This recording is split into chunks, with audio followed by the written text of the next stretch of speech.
Hi అండి. ఈరోజైతే మన థంబ్‌నెయిల్ చూడగానే ఏం రెసిపీ చేశానో ఆల్రెడీ మీకు అర్థమయ్యే ఉంటుంది. ఈ విధంగా హాఫ్ కేజీ దొండకాయలనైతే సన్నగా పొడుగ్గా నేను చూపిస్తున్న విధంగా అయితే తరిగి పక్కన పెట్టుకున్న తర్వాత దాంట్లోకి ఒక స్పూన్ కారం, హాఫ్ టీ స్పూన్ పసుపు,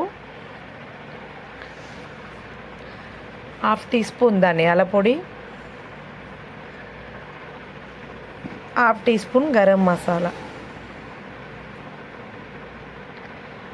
వేసుకొని కొంచెం సాల్ట్ అనేది టేస్ట్కి సరిపడంత అయితే యాడ్ చేసుకున్న తర్వాత దాన్ని అనేది నేను చూపిస్తున్న విధంగా అయితే కలుపుకున్నట్టయితే దొండకాయలో ఉండే వాటరు అనేది సాల్ట్ వల్ల దొండకాయల వాటర్ అనేది ఎక్కువ క్వాంటిటీలో ఊరి మంచిగా పడుతుంది. ఆ తర్వాత 2 స్పూన్ల బియ్యం పిండి, 2 స్పూన్ల కార్న్‌ఫ్లోర్, 2 స్పూన్ల శనగపిండి, ఈ మూడింటినైతే సమాన క్వాంటిటీలో అయితే తీసుకొని మనం ఇంతకుముందు కలిపిన దాంట్లో వాటర్ అనేది యాడ్ అయ్యి ఉంటాయి. ఆల్మోస్ట్ ఆ వాటర్ సరిపోతే మనం వాటర్ యాడ్ చేయకుండా ఏం కాదు. ఈ విధంగా గట్టిగా కలుపుకున్నట్టయితే దొండకాయలో ఉండే వాటర్ ఉప్పు వల్ల అయితే పిండి మొత్తం బాగా ఈ విధంగా అయితే కలిసిపోతుంది. చూడండి, మంచిగా కలిసిపోయింది. ఇంకా కొంచెం నాకు లూజ్ అనిపిస్తే నేను శనగపిండి కొంచెం బియ్యం పిండి అయితే ఈ విధంగా యాడ్ చేసుకుంటున్నాను. ఈ విధంగా మంచిగా కలుపుకొని అయితే పక్కన పెట్టుకోవాలి. చూడండి ఎంత బాగా కలిసిపోయిందో, ఒక్క చుక్క కూడా వాటర్ అనేది కలపలేదు. ఈ విధంగా కలిసిపోయిన దాన్ని పక్కన పెట్టుకొని అయితే మనమైతే స్టవ్ ఆన్ చేసుకోవాలి. ఇప్పుడు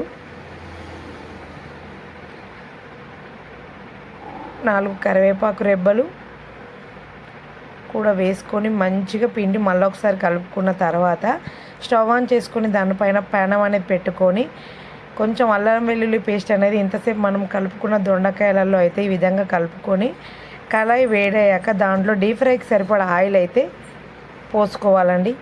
ఈ విధంగా ఆయిల్ పోసుకొని ఆయిల్ హీట్ అయ్యాక మంటను అనేది సిమ్లో పెట్టి నేను చూపిస్తున్న విధంగా అయితే దొండకాయలు అనేది ఒక్కొక్కటిగా మొత్తం మన ఆయిల్కి సరిపడా అయితే వేసుకొని విధంగా కొంచెం దూరంగా వేసుకోవాలి. ఎందుకంటే దొండకాయలు అనేది మంచిగా ఆయిల్లో ఫ్రై కావాలి కాబట్టి ఈ విధంగా వేసుకున్న తర్వాత దొండకాయలు మొత్తం గోల్డెన్ బ్రౌన్ వచ్చేంత వరకు మంచిగా ఫ్రై చేసుకోవాలి. ఈ విధంగా ఫ్రై చేసుకొని వాటిని అయితే ప్లేట్లోకి తీసుకొని అయితే సర్వ్ చేసుకోవాలి. చూడండి ఎంత బాగా కాలిపోయాయి. ఎవరైతే ఇంతవరకు మన ఛానల్ చూస్తూ కూడా సబ్స్క్రైబ్ చేసుకోలేదు ప్లీజ్ అండి సబ్స్క్రైబ్ చేసుకొని ఒక చిన్న లైక్ ఇవ్వడం మాత్రం మర్చిపోకండి. మీరు సబ్స్క్రైబ్ చేసుకోవడం వల్ల నేను చేసే మంచి వీడియోలు అయితే మీకైతే ఎప్పటికప్పుడు అయితే అందుబాటులో ఉంటాయి. చూడండి ఎంత బాగా దొండకాయలు అనేది ఆయిల్లో ఫ్రై అయ్యాయో. ఆ తర్వాత ఒక గుప్పడన్ని పల్లీలు, కొంచెం కరివేపాకు,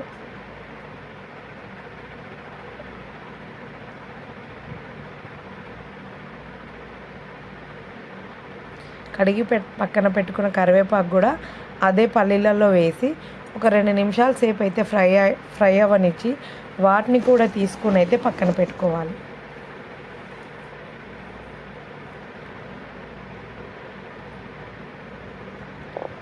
విధంగా అన్నీ తీసుకొని మనం ఫ్రై చేసుకున్న దొండకాయలనైతే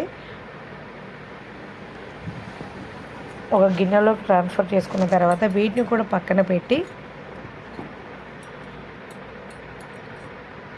ఈ విధంగా అన్నిటిని అయితే ట్రాన్స్ఫర్ చేసుకొని పక్కన పెట్టుకొని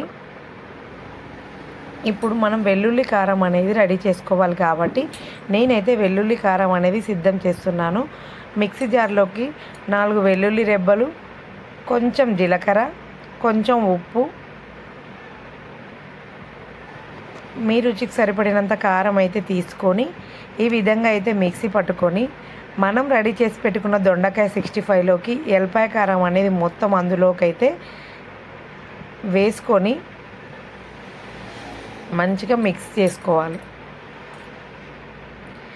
ఈ రెసిపీ అనేది సాంబార్ కానీ ఏదైనా చారు కానీ చేసినప్పుడు సైడ్ డిష్లో కానీ లేకుంటే మన నోటికి ఏం తినాలనిపించినప్పుడు ఇలాంటి డిష్ రెడీ చేసుకొని తిన్నట్టయితే చాలా బాగుంటుంది ఫ్రెండ్స్. ఒక్కసారి మీరు కూడా రెడీ చేసుకోండి. ఈ విధంగా పల్లీలు కరివేపాకు కూడా మొత్తం అనేది దీంట్లో ట్రాన్స్ఫర్ చేసుకొని నేను చూపిస్తున్న విధంగా అయితే మంచిగా కలుపుకోవాలి.